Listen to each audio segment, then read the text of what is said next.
أعوذ بالله من الشيطان الرجيم నేను శపించబడిన బహిష్కరించబడిన శైతాన్ నుండి రక్షణ పొందటానికి అల్లాహ్ శరణు వేడుకో. فمن يرد الله أن يهديه يشرح صدره للإسلام ومن يرد أن يضله يجعل صدره ضيقا حرجا كأنما يصعد في السماء كذلك يجعل الله الرجس على الذين لا يؤمنون.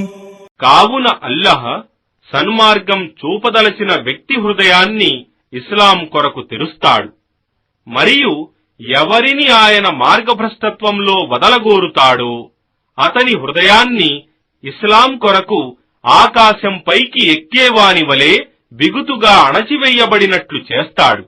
ఈ విధంగా అల్లాహ్ విశ్వసించని వారిపై మాలిన్యాన్ని రుద్దుతాడు.